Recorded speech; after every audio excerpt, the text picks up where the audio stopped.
President Trump announced the United States would be withdrawing from the Paris Climate Agreement. California Governor Jerry Brown was so upset about this, he predicted that God, in effect, would visit the 12 plagues upon the earth in response. Watch. This is a crazy decision. It's against the facts. It's against science. It's against reality itself. People are going to die. Habitat will be destroyed. Seas will rise. Insects will spread. Well, now Governor Brown says that California will join the Paris deal, even if the federal government won't. While visiting China for a clean energy conference, Brown signed an agreement with the Chinese government in which the two, one a state, one a country, agreed to collaborate in reducing emissions. The Chinese laughed, but Brown didn't hear it. Is California its own nation now? Ethan Behrman is a radio show host in Los Angeles for the famous KGO, and he joins us tonight. So, Ethan, I grew up in California when it was a state. It was one of 50 states. And now, I guess, Governor Brown has gone rogue, declared himself emperor, and you're a country negotiating international treaties. What happened? Well, it's not an international treaty, so we're not violating the Constitution, Article 1, Section 10, Clause 1. As you know, this is a non-binding agreement where we're going to share the technology. California has already spent billions of dollars using some of my money as a taxpayer to create these industries, build them, and grow them into a large businesses. I mean, look at Tesla right now. Why not leverage that with one of the largest and fastest growing economies in the world, China? So let's share that. Let's get a return on our investment here in California. Because California doesn't have the right to do that because it's a state. You're basically creating your own foreign policy when that right is constitutionally reserved for the federal government. And that used to be obvious, but California is so high on its own fumes, macrobiotic fumes, that they've lost sight of that somehow. Yeah, no, but again, this is a non-binding agreement. Cities and counties and states have already been doing this for decades now. There's nothing new about this. If he had signed something that said it was a binding agreement, you and I would actually be in total agreement that that would be violating the Constitution. But here, why not? Why not get a return? Why not lead in this country since D.C. doesn't want to lead? Why not lead in the 21st and 22nd century energy sources instead of what the president is doing, which is falling back to 16th century energy sources, focusing on coal?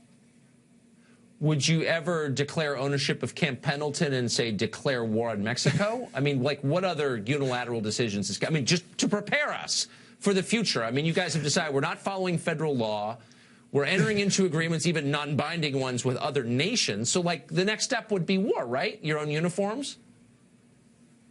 No, although remember, governors are in charge of National Guards. That's a separate topic. But no, obviously, we're not going to take Camp Pendleton and attack Mexico. No, again, I mean, Tucker, really, you and I both want our economy to grow, right? Sorry. I mean, okay.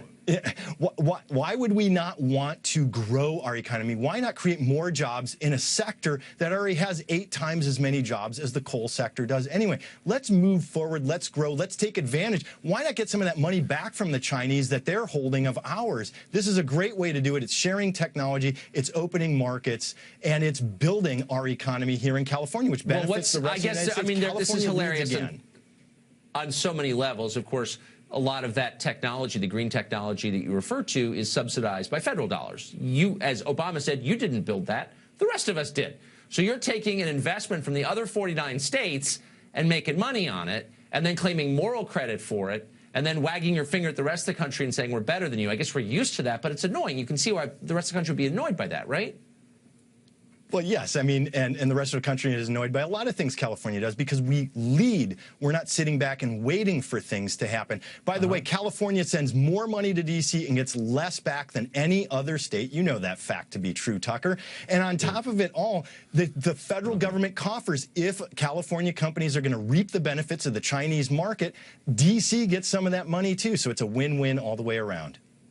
Yeah. You also lead the country in poverty. You have more than any other state. You lead the country in middle-class people fleeing to Idaho. You definitely lead in that category in Scottsdale and Portland, Oregon. So really quickly, if you're upset about climate change and you believe it's being driven by CO2 emissions, you think carbon dioxide is a poison like arsenic, why would you sign an agreement with the world's largest polluter, China, that allows them to continue to pollute for another generation? How does that help with global warming? Well, The agreement signed today doesn't say what you just said, Tucker. It's a sharing of technologies. It's a sharing of information. It's an opening of markets to one another and ensuring I'm referring to the, hold on, but I'm sorry, I was imprecise. I'm referring to the Paris Agreement that Governor Brown is scolding Trump for pulling out of, which allows the Chinese to continue increasing their CO2 emissions for other generations. So that doesn't really make sense why you'd want to give the world's biggest polluter a pass or political cover, as Brown just did. Why would he do that? Does he have some weird agenda we don't know about?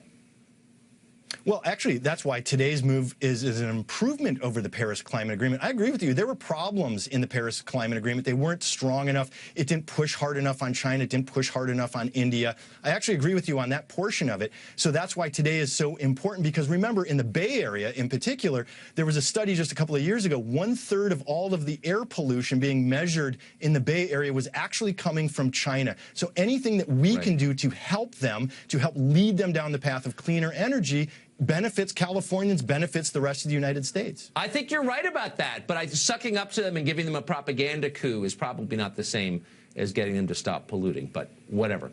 Ethan, it's great to see you tonight. Thank you, and good luck in your state/country.